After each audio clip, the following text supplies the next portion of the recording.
श्रीनाथ माझी जी की ओर से हजारों हजार रुपए का पुरस्कार आई हमारा ओर से हमारे समाज की ओर से हार्दिक हार्दिक स्वागत अभिनंदन रही। देखिए हमने के भाव लागल कैसे अरे भैया देखिए हमने के एगो लड़का लड़की के भाव बा एगो लड़की लड़का के संगे गद्दारी कैले बिया वह लड़का अपन बयान कहता देखिए कैसे कहता अरे भागल बे एगो लड़की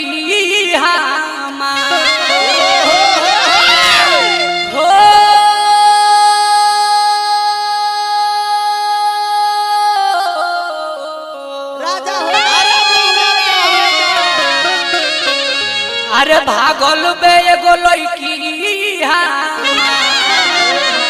अरे लेके दिल के देखल यार बता दो गोर गाल पर करिया तिल बे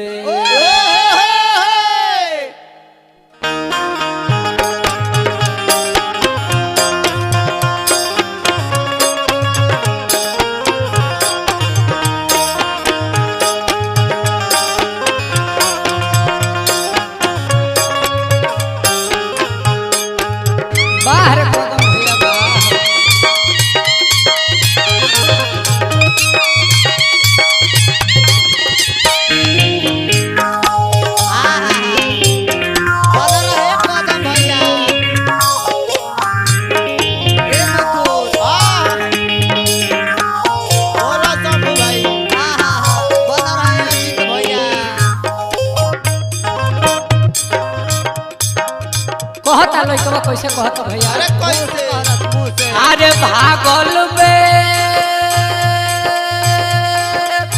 एगो लड़की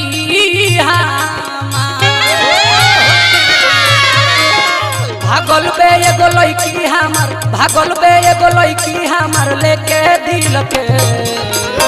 देखल यार बता दो गोर गाल पर करिया तिल बे यार बता दो गोर गाल पर करिया तिल बे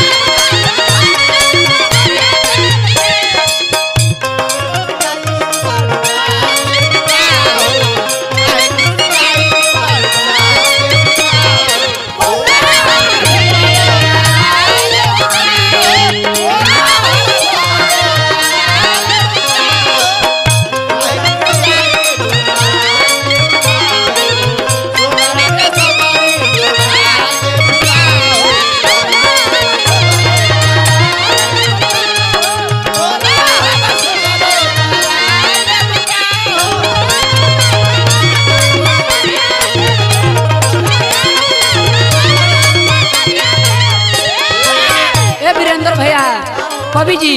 देखिए और वो लड़किया में का खूबी बा बार घुघुरौआ चुमे पिछली कमरिया नन्ही किताब ऊपर नीचे घघरिया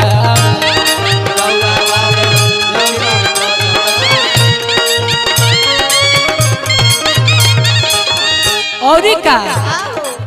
बार घुघुरौआ चुमे अरे पिछली कमरिया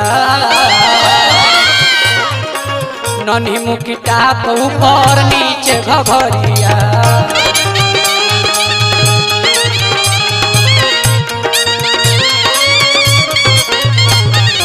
हंसे ऐसे जैसे हंसे हंसे ऐसे जैसे हंसे फुलवा खिल के देखल यार बता दो गोर गाल पर करिया तिल बे यार बता दो गोर गाल पर करिया तिल बे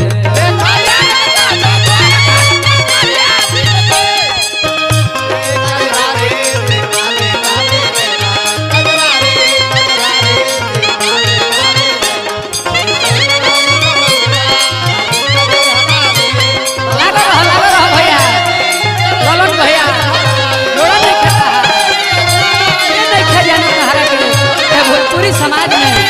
वाह वाह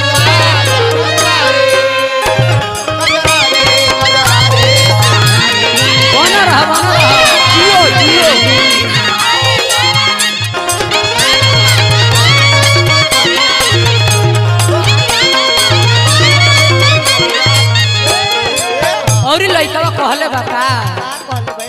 अखिया भुअर किसे कई दिहलू जादू ऐसन अझुरवलू की भैनी बेकाबू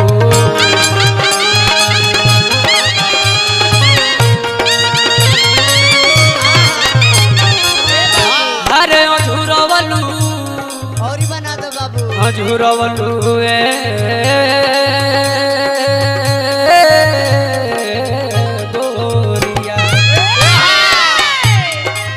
अखिया भुअर किसे कई दिहलू जादू ऐसा अझुरवलू की भैनी बेकाबू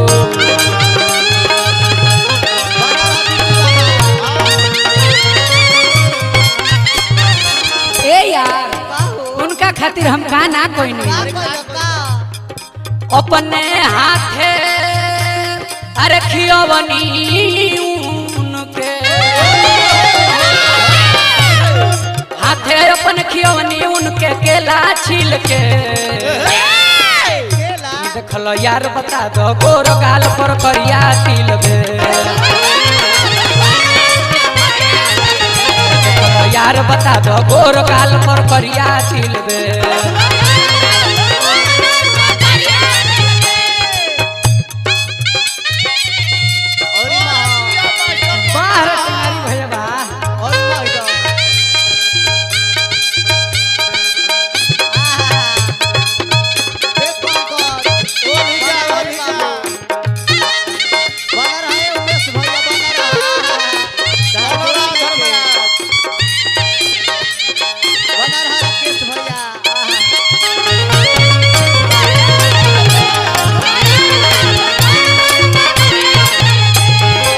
भाई हो हमारा तो एक ही आदमी पर शौक बा सुन के हो पांडे राम भरोसा जी पर शौक बाटे हमारा गावे न बाड़न लेके भगलन का बहारा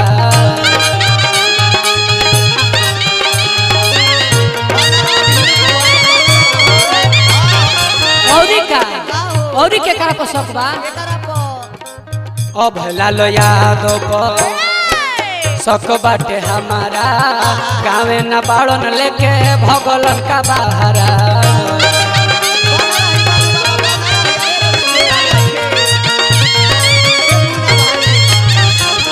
बस एगो लास्ट यह ख्वाहिश बा कि उनका सब मिल के हम ये पूछ लीजिए का हमारा से कसूर भई रहे ए संतोष भैया कौन कसूर भइल बा